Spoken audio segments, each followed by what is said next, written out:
குளத்து வெத்தலை, யாழ்ப்பாணம் களிப்பாக்கு, ஆமா செங்கடலி சீப்பு ஒண்ணு,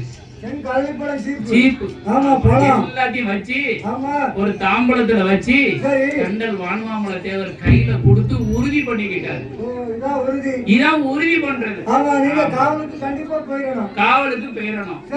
ஐயா கண்டிப்பா போறேன்னு அத்தனையும் வாங்கிக்கிட்டு மஞ்சங்குளம் வந்த கண்டல் வான்மாமலை தேவர், கண்டல் வான்மாமலையா சரியில்லை, நல்ல கண்ணு தேவை தூங்குதேலான்னு பார்த்தேன். அதாவது இப்படி சொல்லி சமாளிக்கணும். இது புலவரோட திறமைன்னு சொல்லுவாங்க. ஆமா, அவங்க ஏதாவது ஒரு வார்த்தை முன்ன பின்ன வந்துடும், டக்குன்னு பக்கத்துல உள்ளவன போட்டு விட்டுருவாங்க. அவன் தூங்குனான்னு செக் பண்ண அப்படின்றாங்க. ஆமா, கண்டல் பட்டாப்புள்ள புதுவை நம்ம நல்ல கண்ணு தேவை. வீட்டுல மஞ்சங்குளத்துல வந்து வீட்டுல மனைவிட்ட சொல்லுதாரு, நான் ஜீயர் சாமிகிட்ட சத்தியம் பண்ணிட்டேன், தை மாதம் 14ஆம் தேதி வாகைக்குளம் ஊர்ல போய் நான் காவல் வேலை பார்க்க போறேன். உடனே நல்ல கண்ணு தேவர் மனைவி சொல்லுதாப்புல, ஐயா நான் மாசமா இருக்கேன், இன்னைக்கு ஒரு 40 நாள் சென்னு இருக்கும் போல தெரியுது. அன்னைக்கு அப்படிதானே. இப்ப முதல்ல உருவான நாளையில இருந்து 365 நாளும் பெட் ரெஸ்ட் தான்.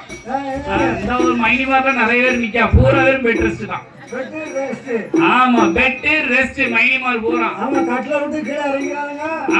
அந்த மாதிரிலாம் வேலைக்கு போகும்ல, செம்பு தூக்கிட முடியாதுல்ல, வெயிட் பாரம்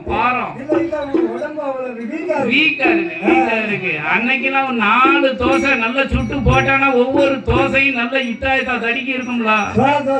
இப்பெல்லாம் வீட்டுக்குள்ள வரும்போதே சொல்லுதாங்க, எம்மா அன்னைக்கு என்ன குழம்புங்க? புளி குழம்புங்க. அன்னைக்கு காட்டுல சிங்கம் கிடைக்கலையா அப்படிங்க. ஆமா, புளி குழம்புல இருக்கே டெய்லி.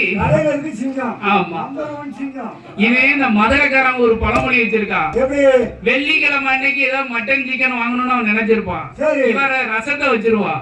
அது ஏதோ ஒரு கிளறி அதுல ஒரு கோல்மால் பண்ணி ஒரு பழமொழியை வச்சுட்டா, வெள்ளி ரசம் கொல்லிக்கு ஆகாது அப்படின்னு. இப்ப ரசம் வைக்க மாட்டான்ல, பிழைச்சா ஆம்பளை போயே பிழைச்சா அன்னைக்கு. இத்தனைய வாங்கிக்கிட்டு வீட்டுக்கு வந்த உடனே மனைவியா சொன்னார், நான் மாசமா இருக்கேன், நான் 40 நாள் குளியாம இருக்கேன் ஐயா அப்படிங்க. ஆமா, ஊரா தண்ணி கிடந்து சொன்னா எருக்கஞ்செடி வெட்டி போட்டாருன்னு மாதிரி எப்படி குடிக்க முடியும்? அதெல்லாம் பெரிய ஆளு. ஆமா ஆமா, சரி காவலுக்கு போறோமானால் ஐயா எல்லா கதையும் கேட்டுட்டு சந்தோஷப்பட்டு